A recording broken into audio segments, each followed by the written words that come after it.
the change you wanna see.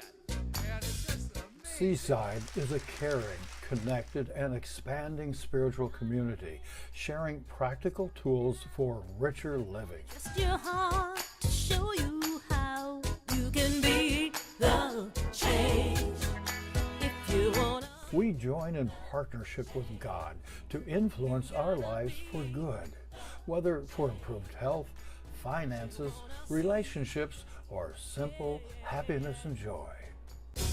Plant a flower, watch it grow. You will reap what you sow. You gotta be the change. Choose joy. Now I say joy, joy, joy, joy, joy. I choose joy. You say very nice. Come on, Bob.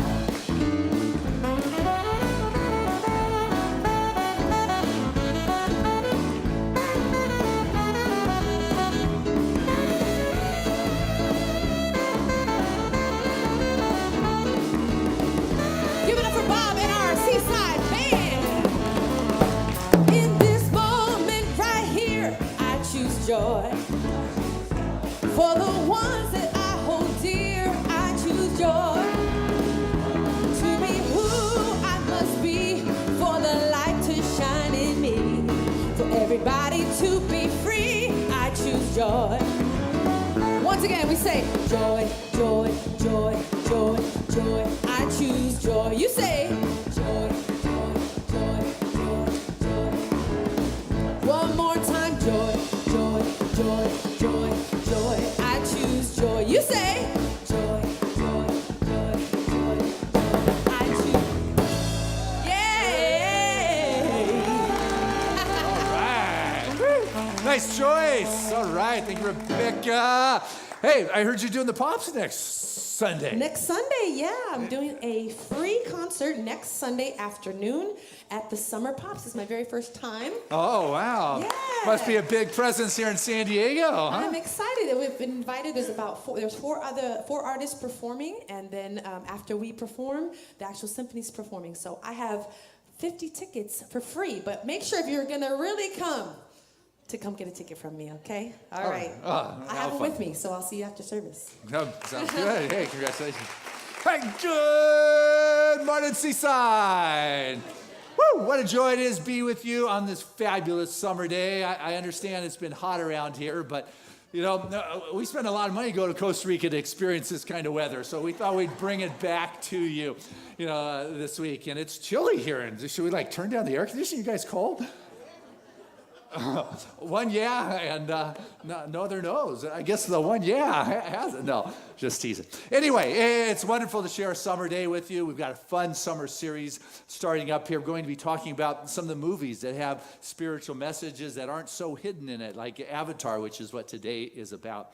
But no matter how much fun we have around here, I want you to know that you're welcome always, that Seaside is a spiritual community that loves, that cares, that works on being kind.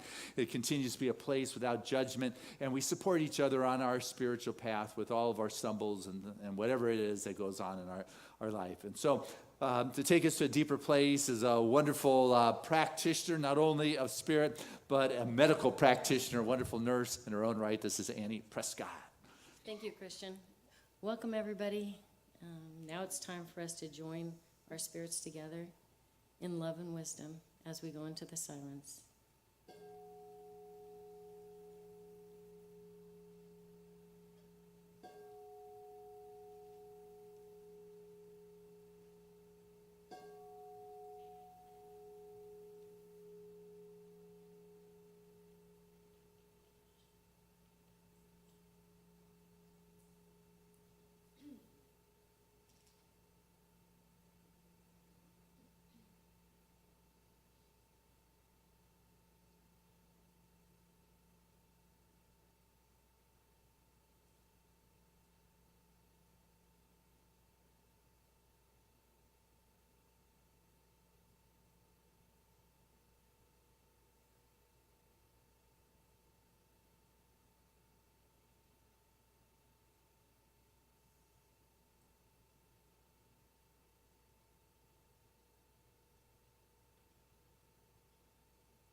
And as we are joined in this love and beauty and wisdom, that Christian's message today reverberates in each one's heart here and reverberates out into the community and the world.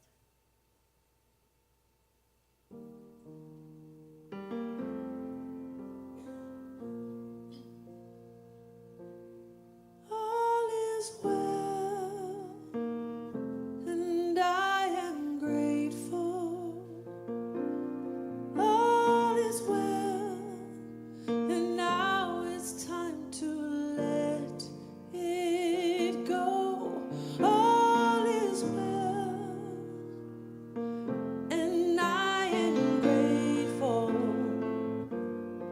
Life is good, and so it is. All is well, and I am grateful. All is well, and now it's time to let it go. All is well, and I am grateful. Life is good, and so it is. Life is good, and so it is.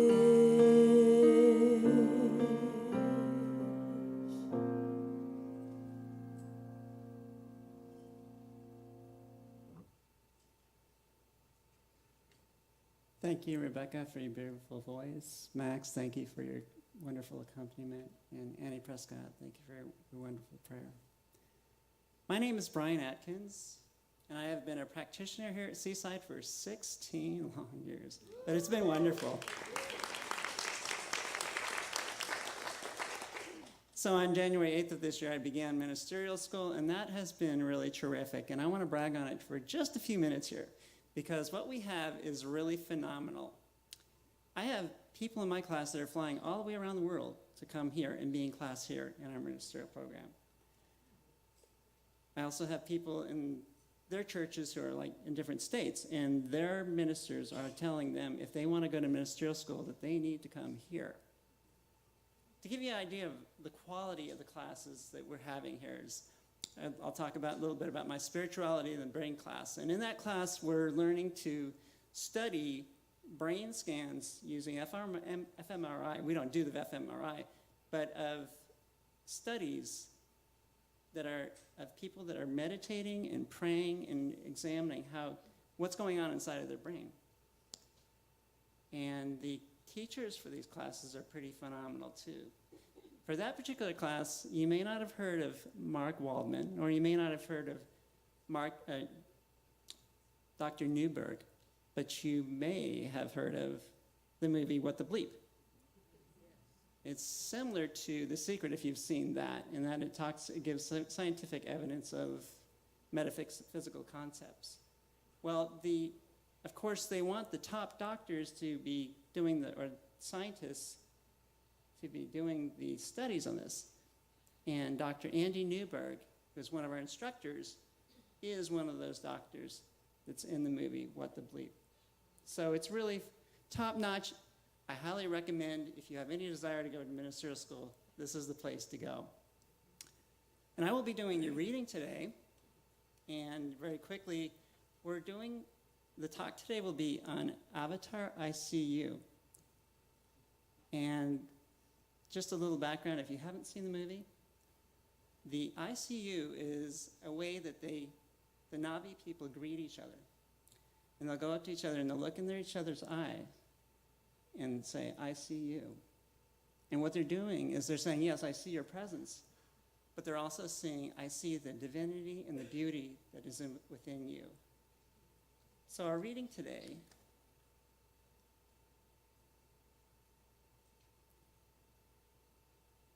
is called, it's from the internet, it's called I See You, How Avatar's Writers May Have Based the Idea on the Beautiful Customs of an Actual African Tribe. and it's by Terry Tillman. About 20 years ago, I was on a safari in Africa. As we traveled through the villages in the Serengeti savannah, I noticed a recurring event. When one of the indigenous people would approach another, they would pause, face each other, look directly into each other's eyes for 5 to 15 seconds, say something, and then continue on their way. This would happen in populated villages in every remote areas where there may be only one human every 20 square miles. One of them says, "I see you," connecting through the eyes. The other replies, "I am here." For those of you who saw the movie Avatar, you saw something similar. Why is this significant? Why would it matter? Why would so many notice? This simple Samburu greeting is a simple method for coming present and connecting at a heart level. We can do it anytime, anywhere, with anyone. All that's required is to pause, look, choose, and let it go and move on. The eyes are the windows to the soul.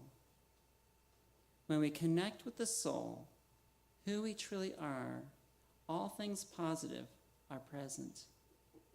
Joy, acceptance, compassion, understanding, cooperation, loving, peace of mind, humor, ease, simplicity, and more.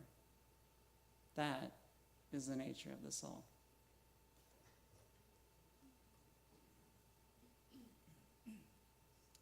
Good morning, Seaside. How are we doing this morning? Yes. Well, it is my honor on Sunday mornings to introduce our guest artist. And today I'm so happy to say we have a brand new artist who's never been here before until this very morning. So we want to give her a beautiful, warm welcome. But before we do that, I want to tell you a little bit about her. She's originally from Spain and lives now here in our beautiful San Diego. And she's a singer and performs around town. And she also recently released a new album and is currently working on a second album. So she's gonna be sharing a couple songs with us today from her record, and they're beautiful songs. I hope you're moved by them as much as I was from first service. So if you would like to see where she's performing or want to pick up her music, you can buy it right on her, you can check it out, her website at deborahgalan.com. So without further ado, please help me welcome Deborah Galan.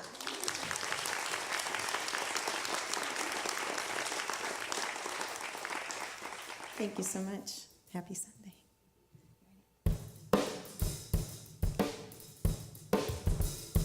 Who am I that you think of me, that you stand outside my door? If my heart's open, then I'll see you're the one I've been searching for. All those nights that I spent alone, wondering if I'd done something wrong. Now I see that it was all just a dream, and you've been by me all along.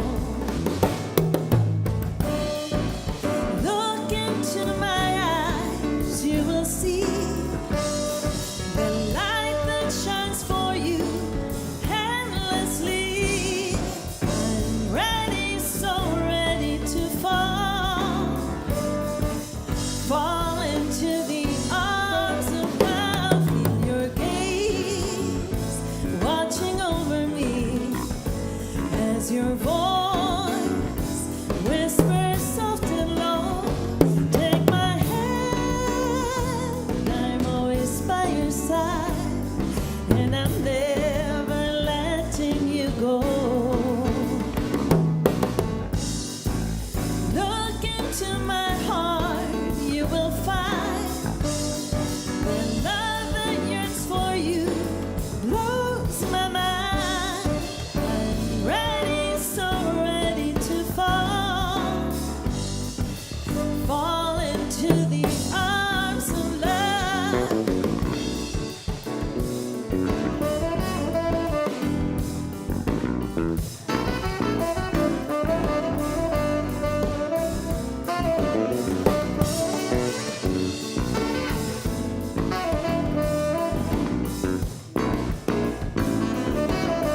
sparks fly hidden inside.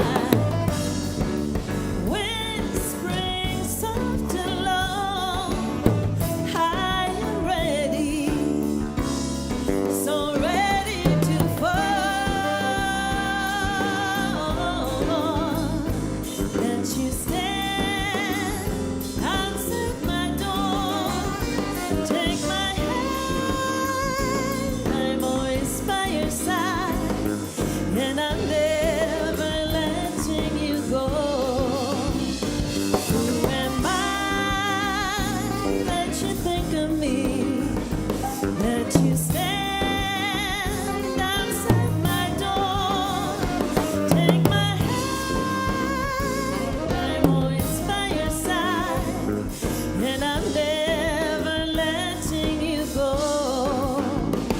La la la, la la la la la, la la la, la la la, la la la, la la la la la. La la la, la la la la la. Who am I that you think of me?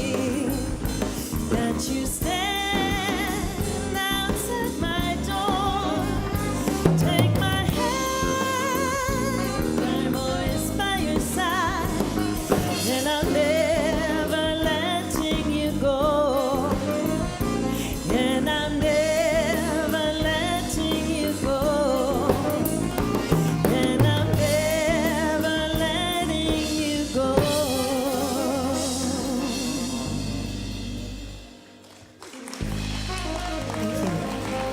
That is Deborah Gallon. Hey, beautiful. What a voice. That is beautiful. All right, so fun series this summer, finding some spiritual messages in our movies. And it was a lot of fun sitting down and watching Avatar again this week with Callie, with a different set of eyes on, what's in there that I can share. And it was just your basic classic story of greed and exploitation and taking over another planet, taking what we want, even if it's not wanting to be shared kind of story. Kind of like the colonization of the African continent, or the Christianization of the South Pacific, or what we have done to the First Nation of this continent. Just kind of that story done in blue. And very beautiful. Oh my goodness, it's a beautiful looking movie. It is... But very powerful. And Avatar, I guess the name kind of calls me Avatar. And their definition of Avatar is a human mind in an alien body, which made me think, well, hey, that's kind of, my consciousness is in this kind of spacesuit. I needed one of these to be able to operate on this plane of existence, breathe this level of oxygen. And in a sense, it's kind of the same story, but all of a sudden there's a confusion that happens between Jake Sully, who is the Avatar, the lead in this movie, and his human body. He says all of a sudden it begins to get blurred. I get confused between which dimension I'm playing in. And it's like, oh my goodness, I'm in this world, and I begin to believe like this solid stuff is what's real. But the truth is, what is real is the consciousness that is walking through this world, and what's going on out there is reflection. And so what this movie is about, getting these avatars, these vehicles, you put in the human who becomes the driver of this vehicle, this avatar body, and they're trying to get the Na'vi people that are living on this moon called Pandora to begin to understand the ways of the culture that is taking things over here. And the culture that is coming from Earth, because we have destroyed it, and according to the movie, all the green is gone, and we need more energy. And on this moon is something that is so precious, it's worth zillions and zillions of dollars, this mineral called unobtainium. Is that a great name? Instead of uranium, it is unobtainium, and it is buried underneath there. And the mega load of this unobtainium is underneath what is the home tree. It is the tree that the Na'vi people, this particular tribe, lives in for generations upon generations. It is bigger than our taller than our redwoods, fatter than this building, and all the homes and the houses and the passageways and the stairs and the dragons and everything lives on the home tree. And under the home tree is the mother lode of that which is unattainium. And so they've got these avatar bodies going in there to try to get the people to give it up, their space. And then you've got the general who is moving forward. Now, as I read history, and I've noticed what has happened from the beginning of recorded history is there tends to be wars to take what it is somebody wants. Goes back whether it is American history, European history, Roman history, Greek history, Egyptian history. And it brings up concerns at this point in my life because that which we're fighting with these days seems to have greater ramifications.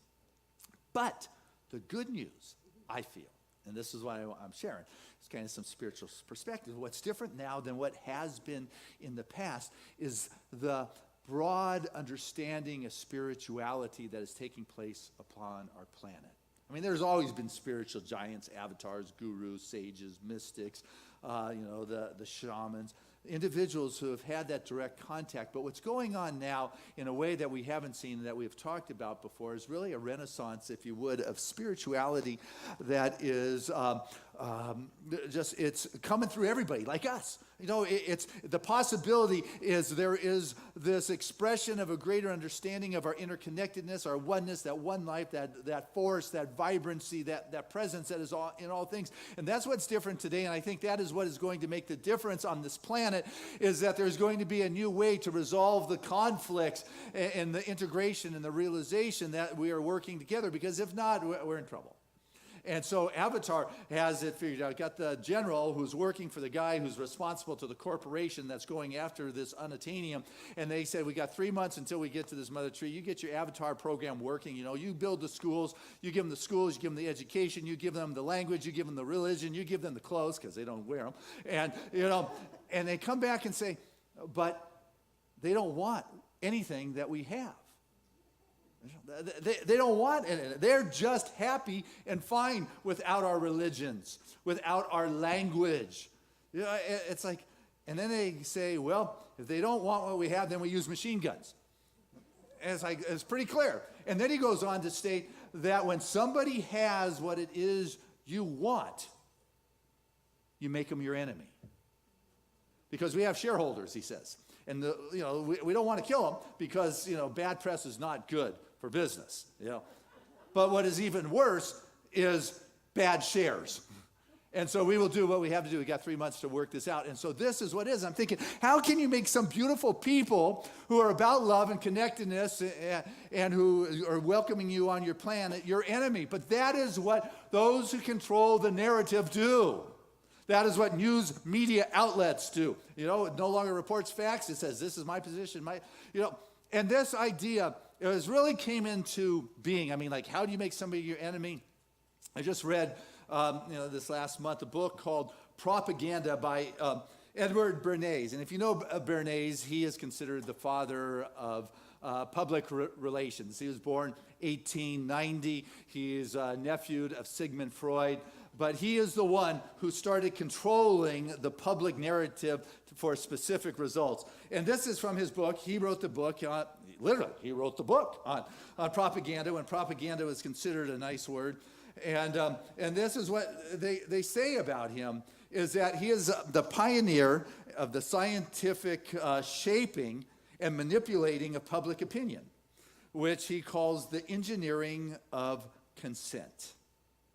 During he said during World War I, he was an integral part of the United States Committee on Public Information, the CPI, a powerful propaganda machine that advertised and sold the war to the American people as to make the world safe for democracy.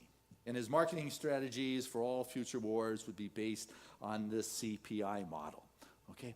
So here it is. It is a conscious endeavor to twist the content to make someone who doesn't agree with you your enemy.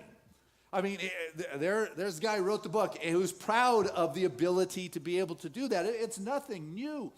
But all of a sudden, so what they're doing is they're making the avatar people the bad, the ones that aren't wanting to move forward. And they're developing this. But what I want us to get is no matter what the disaster is, whether it's in a movie Avatar, whether it's in our personal life, whether it's on a planet called Pandora, or on a nation called, you pick it, or a place called Earth, it doesn't matter what the disaster is. What is important to realize is the omnipresence of God is always there. And if there seems to be a disaster, a challenge, or a difficulty of whatever magnitude, because there is no large or small, it's all spirit.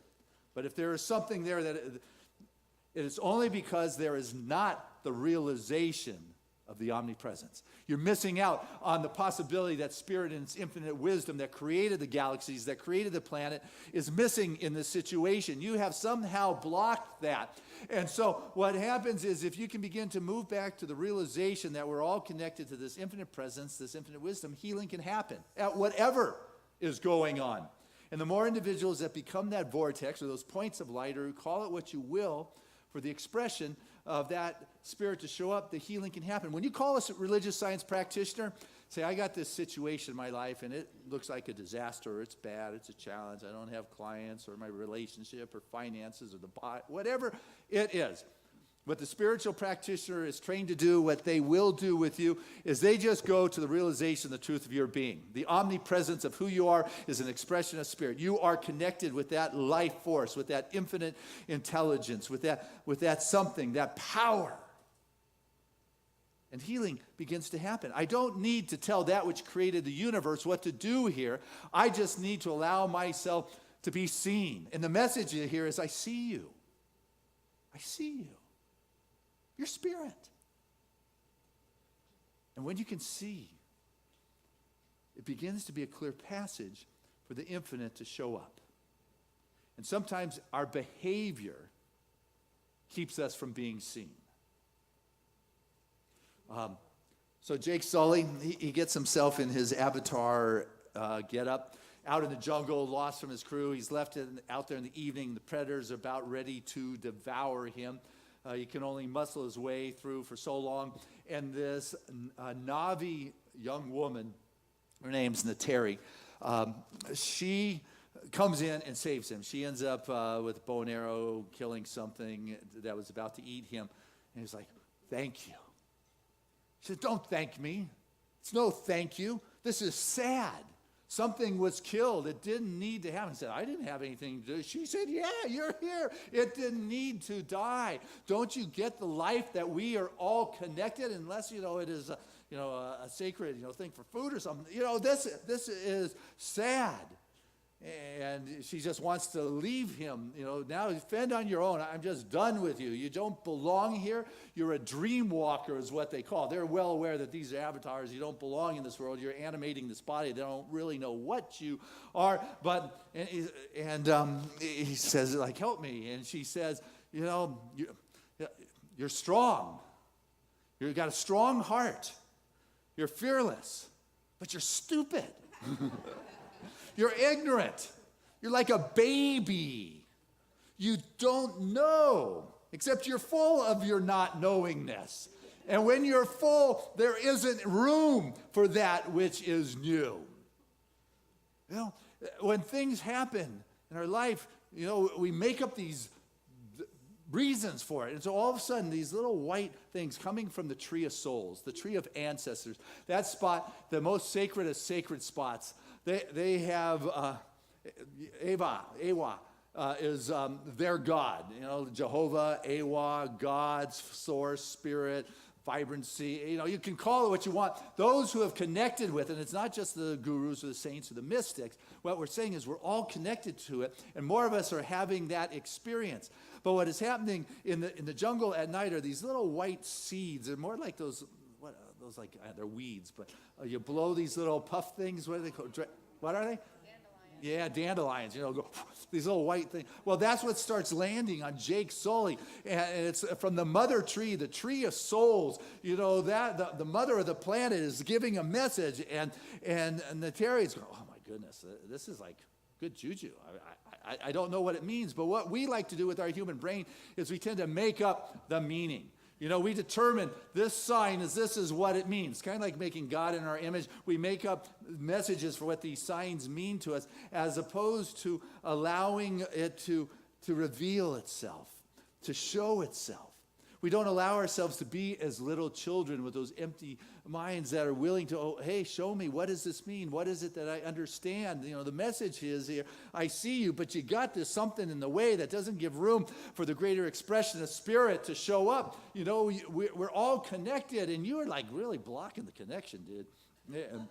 You know, he was a Marine. You know, he got this body because his brother, who was a scientist, who had studied for years and years the language and the behavior of the Na'vi people, died just before, and his DNA was the only one that could match, and he didn't have legs that worked. He went on this 6-year trip to get there, and all of a sudden, he is in this body without the right training. So the truth is, he is not really full other than with his junk, but not with the training of the civilized generals and owners of this corporation. He is actually available to be taught by the Na'vi people who have now chosen him to be that one to go between. And on the other side, he's the one that's got chosen to go in between. And he is doing that. And so he is brought to the tribe of the Na'vi people because of this sign.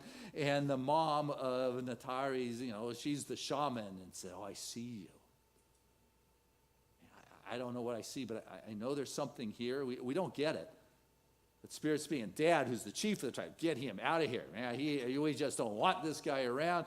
He has his eye on my daughter. Get him out. I don't want this guy here. He's a Marine. You know, what clan do you come from? And so he says, I come from the Jarhead clan.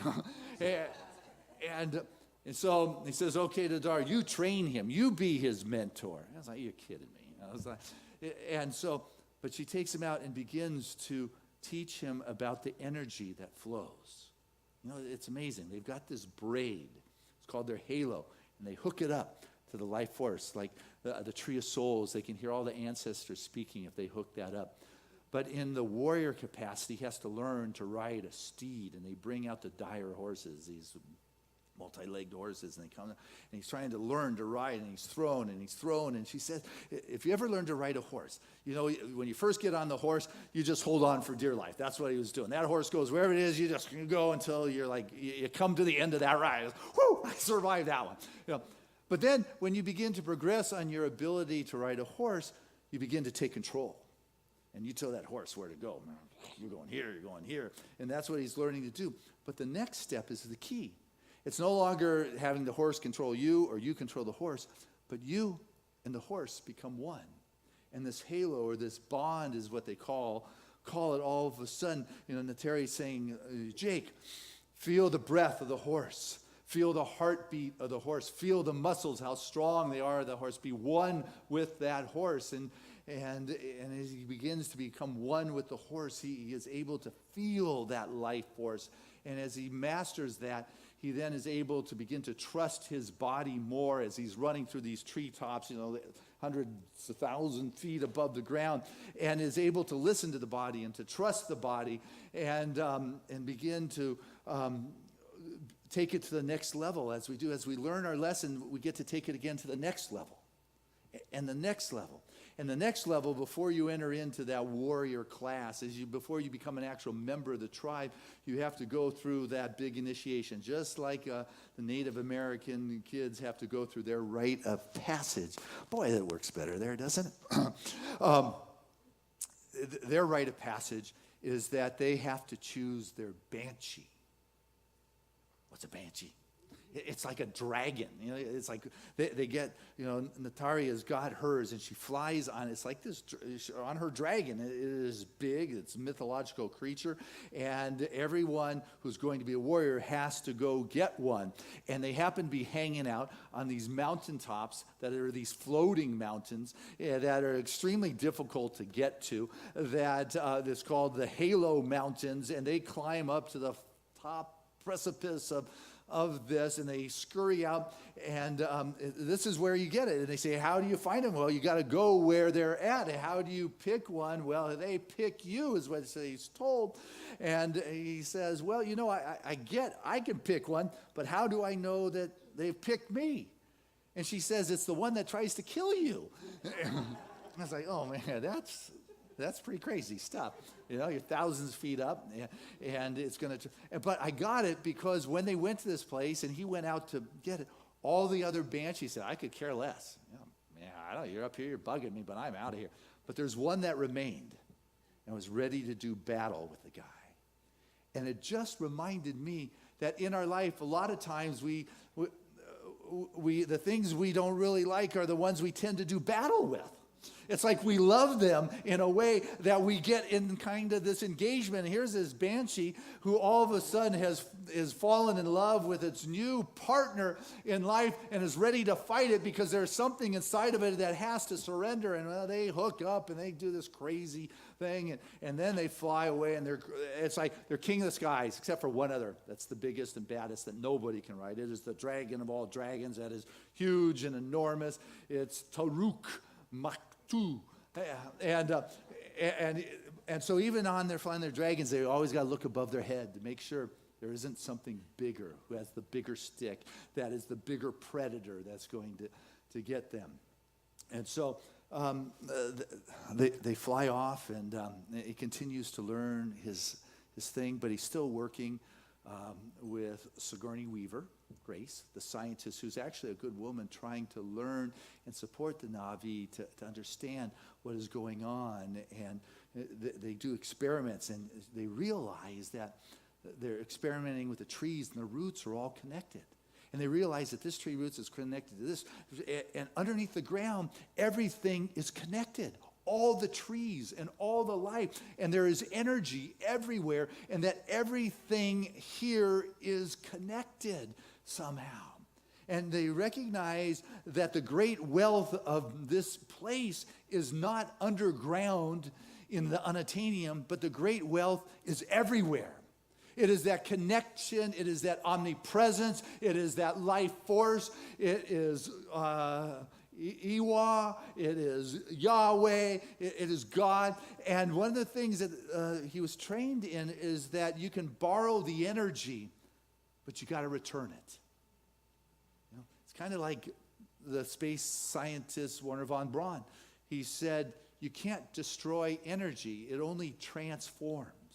It takes on this new shape and it takes on this new life, but it also takes on the expression of the consciousness or the driver of the avatar or the vehicle or what it is you're doing in this life. It is all connected somehow. And when we come to recognize that, we're able to open up to what I have to do here is to trust that movement of spirit.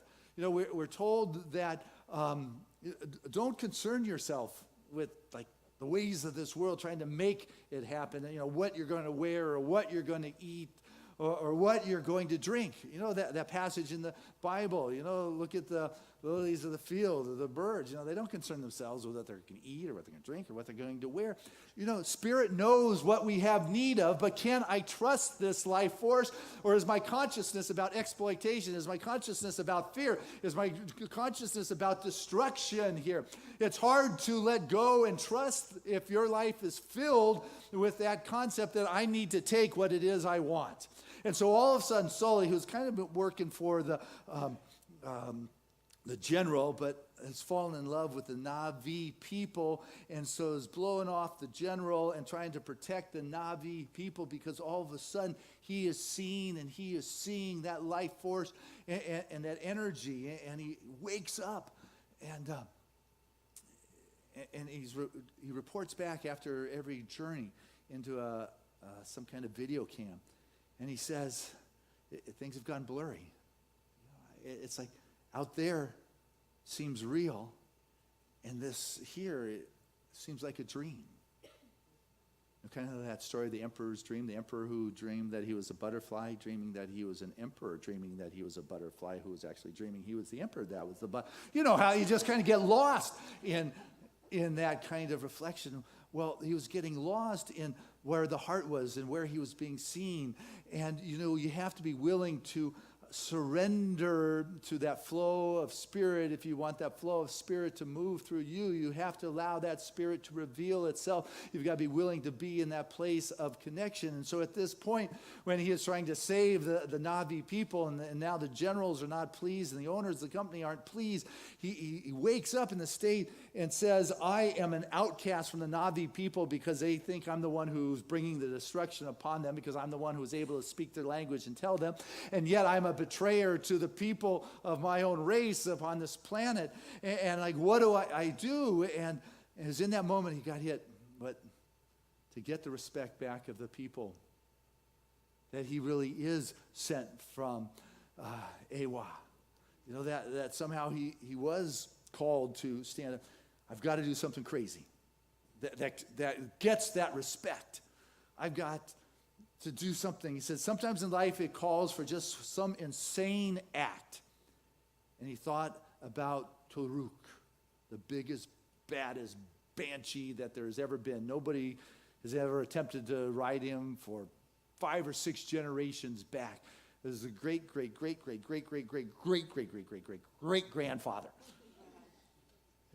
If I could do that, jumping on the biggest, baddest Harley there is, I'm going for that. And so the scene is he's flying in the sky above them. And he says, Taruk is the biggest cat in the sky. Nobody ever attacks him, so he'll never look up.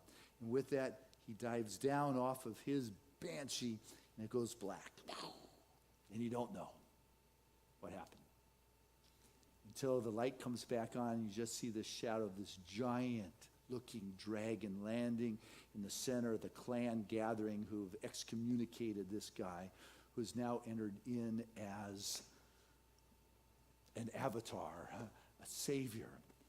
And Terry, his girl, who had kicked him out, came back and looks at him and says, I see you.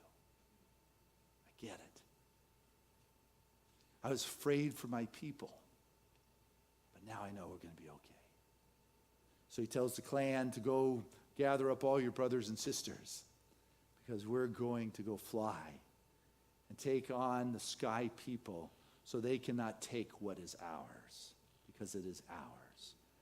And so he goes to that soul of trees, because the home tree has been taken already, the one that had all of the unobtainium underneath it. And so that's why everybody is heartbroken. He goes to the soul of trees that they're coming to destroy next, and the clan is there praying. But what's interesting about their prayers is that they're in that place of trust. They're not telling, hey, Yewa, this is what I need you to do. They're just all connecting with the life force, because they're all interconnected. There is a power, there is a force, there is something that they have surrendered to, that they decided that they can trust in their life. There is something there that they are opening up to. And sometimes your self-fulfilling prophecy, you get to decide what prophecy yourself is going to fulfill in your life. You are the one who gets to decide that, you know what, there is a storm, there is a disaster, there is something going on, and the wise soul prays not to be saved from that storm, but rather to not be diverted by the fear that is around that, so you can enter in to do what it is you need to do. And so he goes to the tree of life, or the soul tree where the ancestors are talking, and he starts to pray. He says, I may just be talking to a tree here. But my mother has been destroyed. There is no longer any green left on her.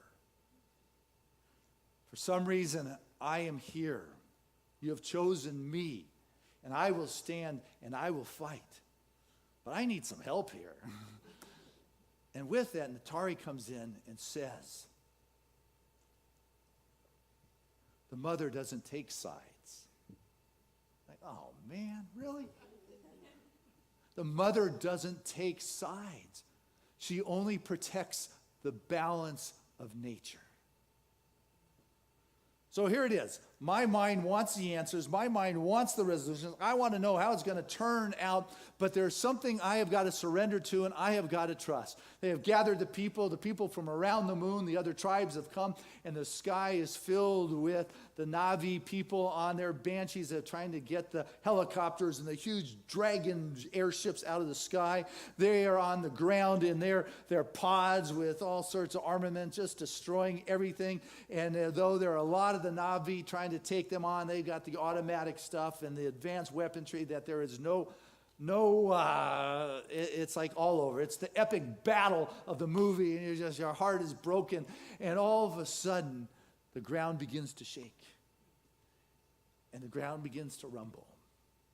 And out of the jungle green forest come these enormous prehistoric animals that were like attacking Sully at the beginning of the movie. One of the ones that this girl had to take care of. But these are the ones that are got the bulletproof rhino armor on. And they just come and they just wipe out everybody on the ground. And in that same moment, nature is responding by all of these banshees coming from all over and taking out those airships and wiping everybody else. As nature responded in a way that no one even thought was possible. And that is really a profound message here in this movie, is that, there's a responsiveness that we don't even begin to understand. Jack Sully was saying when he was trying to say, I'm a betrayer, I'm an outcast, he said, I can't see. And that's the thing. Sometimes when we're in the midst of the disaster, the challenge, we can't see what that answer is. But if I can not take thought for what I'm going to eat or what I'm going to do here or what I'm going to wear, but I'm going to trust, I know that Spirit knows what I have need of, and I'm going to put my trust there. And there is something about living in balance with this earth or with nature or with this force or with the energy of the interconnectedness that we become that point of light, that point of expression of that divine that is to show up. The balance was returned.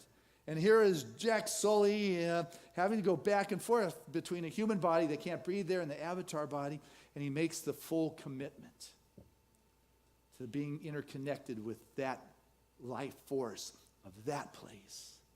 And he says, okay, I will lie down here and give up my body. And I don't know if I will switch full time into the avatar body, but I am willing to die to who I am, to what it is I've had going on heretofore in my life. Because this love, this connectedness, this is worth it. I don't know if it's possible, but I'm giving it a shot. And so the movie ends with him laying down head to head with the humanoid body and the avatar body, and one dying off, and you don't know if it's going to work. And the last shot of the movie, boom, is his eyes open. And he can see, and he is seen. And for us to know that we can be seen and that we can see allows us to return to the very life force of that which we're connected to. God bless us on our journey. Love you.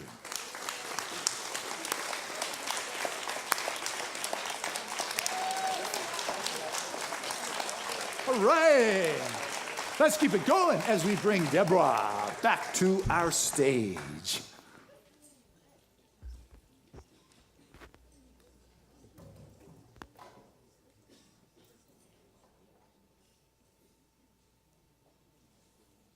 Was beautiful.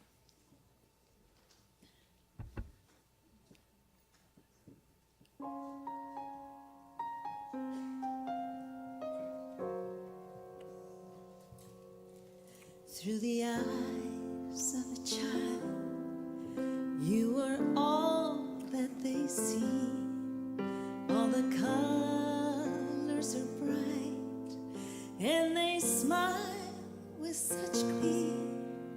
When the beat of your heart brings a calm and a peace, and they lay on their pillow to rest and to dream. Through the eyes of a child, you're their safety, their home. All the love and sweet joy is all they ever know. As their toes squish the sand while they're chasing the waves, there's such awe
Flawless things we forgot are the things we still yearn. If we could just break free from the lies we've been told, we'd awaken the child that has never grown old. Sweet innocence undefined, the world's a magic place, discovering life simply as it ought to be.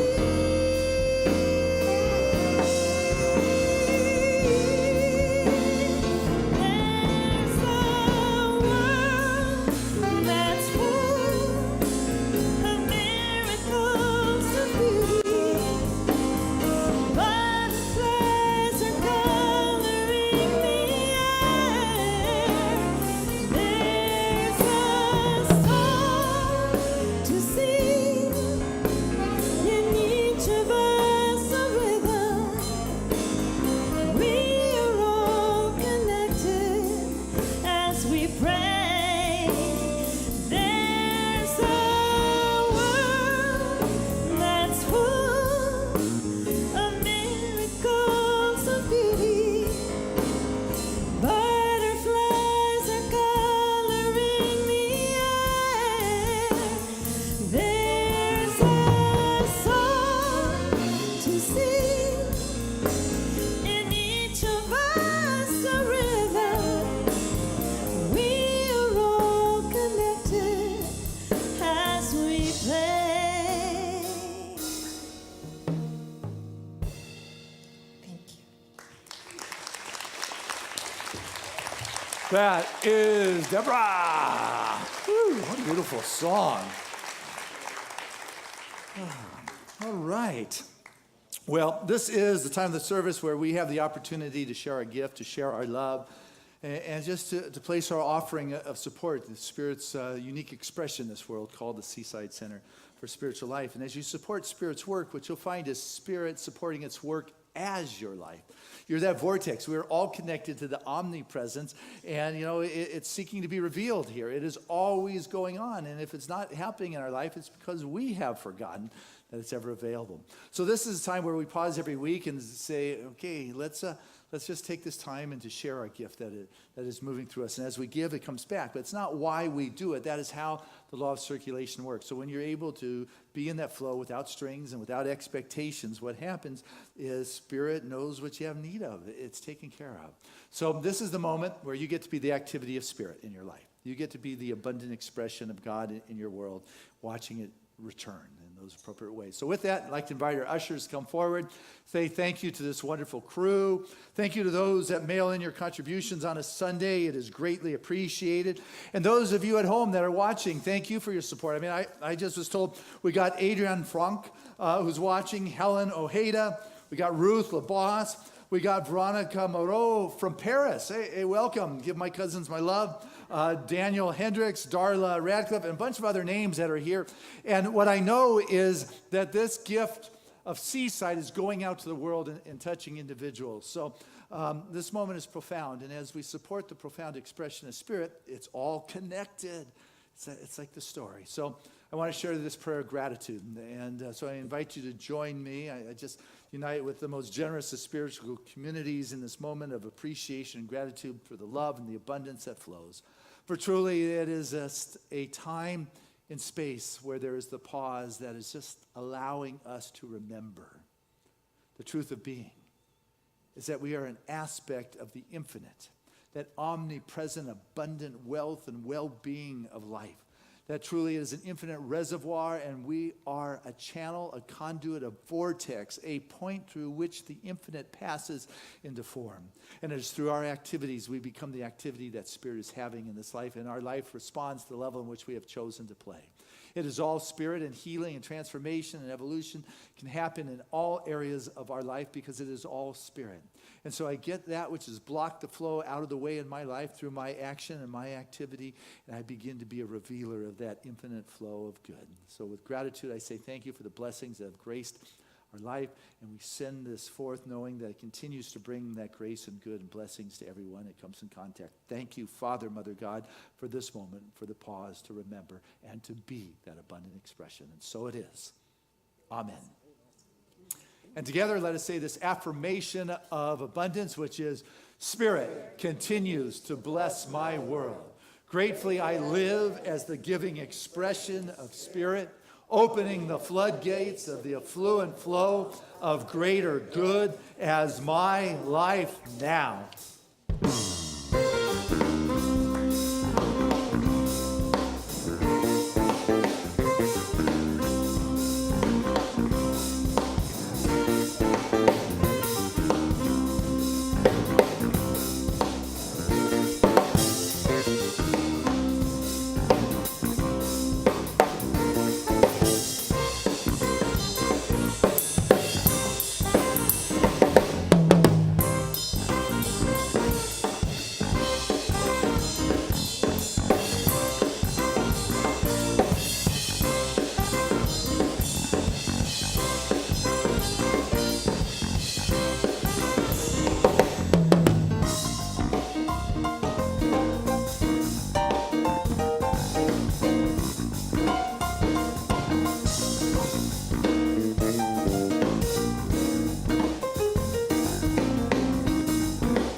Hey, those are the guys from Seaside giving us that new tune. I like it. I like it. And so I stand before this abundant outpouring of love. I just stand here with an expanding heart, with feeling just the love, the caring, the compassion, the generosity, the kindness, supporting the emergence of this ever greater spiritual expression for humanity that is coming through this vortex, this holy ground that is being reflected this time as the Seaside Center for Spiritual Living. It is a community that comes together to support one another in the kindness and the love and the compassion. It is a place that continues to be a vortex to support our children discovering their unique, magnificent spiritual expression as they walk this world with a self-worth and self-expression. So with joy we have given to support Spirit's work, finding Spirit is supporting its work as our life. We give from the richness of our being and the overflow of the heart, knowing that it's coming from an inexhaustible place, living in this omnipresent, abundant good. We joyously allow ourselves to give in love. It is received in love. It is handled in good stewardship, and it is put forth back into that energetic connection that brings this good and this love to everyone and everything it contacts. I say thank you, Father, Mother God, for this awareness and this opportunity to be a practicer of this affluent flow of life. And so it is. Amen. All right. This is John. He is one of your board members here at Seaside and Mr. Golf Tournament himself. How are we doing? Doing good. Hey, and you're putting in pavers. So has everybody okayed with the spellings and things? We have one left. I won't have you call them out here in public. We can talk about that. Already. That's good. And the others are on their way. And you're personally putting them in the ground. Yes, I am. Thank you. I appreciate that. Congratulations on your son's graduation. You and Emily. So that's good. Hey, speaking of thank yous, oh, Deborah, bless you for the wonderful quality of the voice you brought to us. It is a beauty. Becca Jade, always rocking San Diego. The Pops. Woo! Good going. Giving us sound day is Matthew. Giving us visuals is Marv. And just a big shout out to the Crawford live streaming crew. We're touching a lot of people. Thank you for your gift, knowing that it not only goes on our website, but it goes on Facebook and watched literally by hundreds and hundreds every week. So we know you're there. Continue to write us, email me, send in your prayer requests. we're here to support you. You're part of this. We are connected, as this whole story this morning has been about. So, hey, lots going on at Seaside. Read your program Monday nights. Good place to be here at Seaside with the sound meditation. Deep just brings those sounds that allows us to move in our body in a way that's entirely different. It allows us to know that these really are on loan for us. We're more than this physical being. Wednesday nights, we got the open mic. That's a lot of fun. That's going on. Tuesday night, I don't see Deb Sadler, but, there, I can't see back there. But anyway, your class is starting on the roots of science of mind. Those guys, some of them that influenced Ernest Holmes, like Emerson. You're using Emerson's essays. This is the great American essayist, the father of the New Thought movement, transcendentalist movement coming out of our New England roots, or the Athens of the New World, if you would, and that kind of thinking. Ida, your class is starting the following Monday, I think it is, and then we've got a class on chakras. Rick has written this wonderful book about your rainbow, so a lot of goods going on. A week from Saturday, I think 21st, Ray, the men's group's getting together, right? Breakfast, that's going on. All guys are welcome. The afternoon, we have... I guess I just found out we're having a concert at our house, huh, Kelly?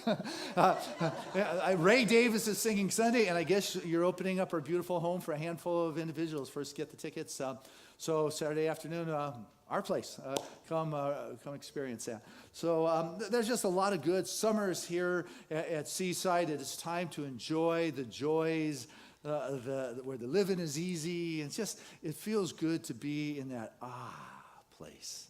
You know, the Gourmets for God, I just thank everyone for opening your homes who have done that, and the hosts as well as the attendees. More than 200 seats are the people enjoying each other. So thank you, for doing that. I can keep going on with my gratitude. I just love what Seaside is, what's going on here, the people that are here, the difference that we're making. But I want to pray. Healing is what it's about. Oh, one other thing. Volunteers want to participate with Von Prague. Next week, we're going to have our first volunteer meeting for James Von Prague. So if you're interested after the second service, come join us. But I want to pray. Just surrendering in this moment to that life flow. And I become that place where life flows.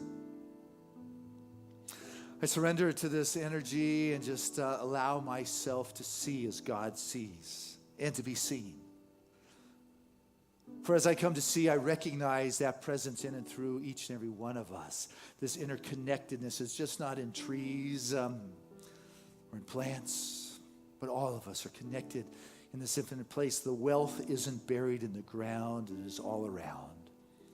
There's a life, and I stand here and I see, I can feel. And it's in this feeling and seeing that spirit is welcomed. There's an opening. There's a space. I'm no longer full. I'm as a child who's available to that greater wisdom to be seen. The joy, the essence, the abundance, the ease, the grace. The very life from which we have been created, come into that resonant field, that vibration of being. You do not need to describe it. It is just like those little light seeds that landed on Sully. And Atari saw, but she wasn't sure what she saw, but she knew. There was a deep knowingness that she needed to trust that mother, that spirit, that presence. Ewa. Yahweh, God, energy, wisdom, Allah. There is something that is so profound and wonderful. That is the very essence of our being. For this is what we have been created from. This is what was breathed into us. This is our spiritual DNA. And as I surrender to this, I become one with. And I need not tell Spirit what to do, just as the Navi sat at the tree of souls of the ancestors and listened. They didn't tell God what to do, didn't say this is the meaning of the message. They allowed the divine discernment to reveal that which was next to do. And I know for each and every one of us, there is a deep knowingness in our soul of that which is ours to do next. That everything that needs to support our next expression is already in place, ready to be revealed. That it is right to live in this world with a sense of ease and grace and joy. That our self-expression brings that vibrancy of being. It refreshes and renews every aspect of our physical being at the cellular level, at the energetic level. There is that realignment of the spirit, the soul, the body, the emotions, the mind. There is an awakening of consciousness, a revealing of that greater something that isn't just held by a few great avatars, but it is a time for which we have all been called to be that divine expression of that light and that new way of being, of that realization of the interconnectedness of the brothers and the sisters and the gifts of the unique expression, that I need not make those that are different from me wrong, that I need not colonize that which doesn't seem to be that which I am. I need not try to create stability with making that which is outside of me the same. For truly I come into that resonant field of the divine vibration that is all inclusive. And it is in this that I realize that my very experiences are part of my life's curriculum. That what is going on in my world is an opportunity for me to stretch and to grow and to become more of that for which I have called to be in this world. And I bring forth that which is within, and I live with a sense of fulfillment and a sense of success. And everything that needs to support that flows, and I live in that affluent flow, that abundant flow. All the monetary necessities are taken care of in my life, in my world, because I am doing that for which I have been called to do. And there is no level for which I have to remain, that this world in which I walk is a full reflection of the infinite. So grateful to know that as I live in this flow, there's a sense of ease as I walk this world. I'm able to look into those areas of challenge and know, as the spiritual practitioners know, the spiritual truth, the divine expression of every moment. And they begin to see, I see you. I see the truth of your being. And it's in this, there's the calling out, calling forth. It is the recognition. Something happens. I may not know the exact path, but there's something inside of me that knows. I know every prayer request that has been brought forth to Seaside is fulfilled in this moment. I know our love goes out to our brothers and sisters in Japan with the floods that are going on there. That spirit is right there in the midst, returning that sense of balance. And for our beloved sister, Sandy Atkinson, bless her heart, just a pillar of Seaside, a charter member here since its conception, part of the divine birthing process, one who called me here, board member, couple go-rounds, president of the board, leaving us a legacy of being a green community, taking a stand, creating community gardens, leading a charge for solar, eliminating our use of paper here, leaving a legacy of dishwashers so we wash the dishes and do not just create the waste of product. Just so many different ways, eliminating the single-use plastic. There are just so many legacies of love, of green, of walking in balance, that this magnificent expression, this practitioner of religious science, this divine expression of God, as Sandy Atkinson is, but she continues to move forward in her soul expression, fully embracing the concept of the continuity of life, of the soul expression, that this has been one stopping place, but her legacy lives within our heart and our soul and the foundation of this community. We bless that love, knowing that that love continues as she continues in her forward expression, an ambassador who has gone on before, but is still there for us. Grateful, just grateful to have a spiritual family and community where we can go away, we can come back, that we can love, we can stumble, we can grow, we can cry, we can laugh. But that we are here with our brothers and sisters on this path. We have come together at this time in this vehicle. This driver of this physical body has brought us here to contribute, to be part of, to receive, to love. And it's because of that Seaside continues to grow. It continues to thrive. It continues to contribute to the national and the planetary consciousness of love and balance, greater expression of spirit made manifest. Something good is going on.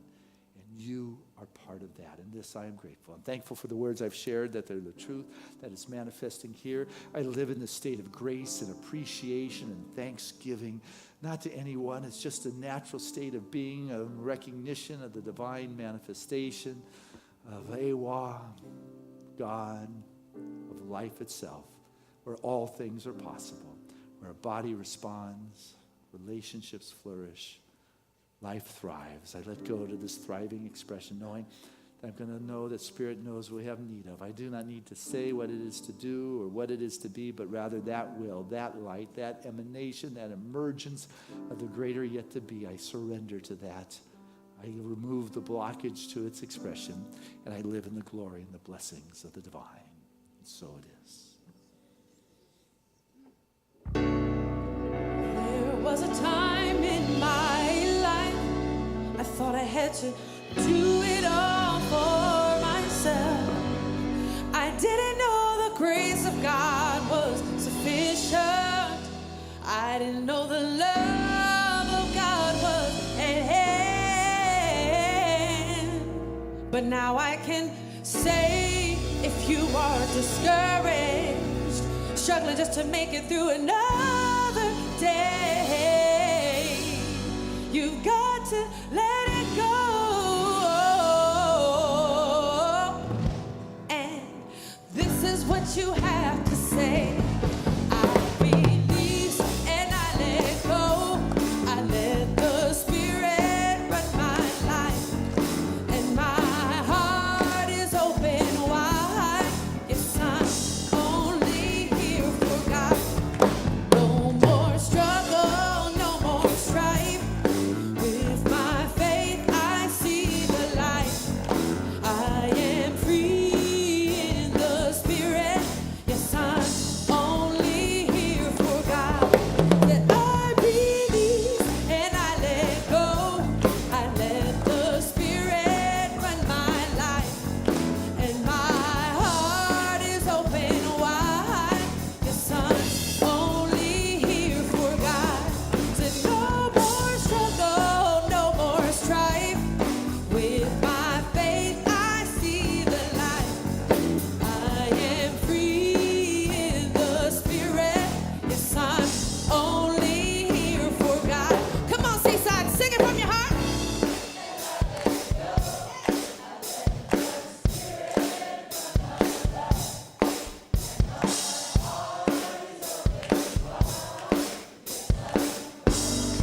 Beautiful, doesn't that feel good? No more struggle, no more strife. With my faith, I see the light. I am free in the Spirit. Yes, I'm only here for God. Yeah, yeah.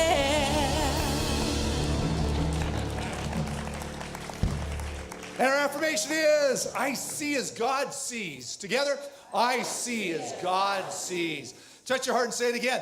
I see as God sees. Feel it and say it again. I see as God sees. One more time like it's your truth. I see as God sees. And our song of grace.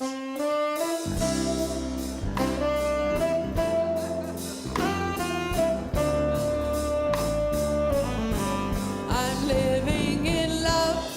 I'm living in peace. I'm living my life for what I believe, through joys and through fears. In this world I walk, God's grace shines on me, and it shines on us all. We are living in grace. We are living in grace. We are living in grace. We're living in love. We're living in peace. United we stand as one family. We honor all truth as together we walk. God's grace moves through me.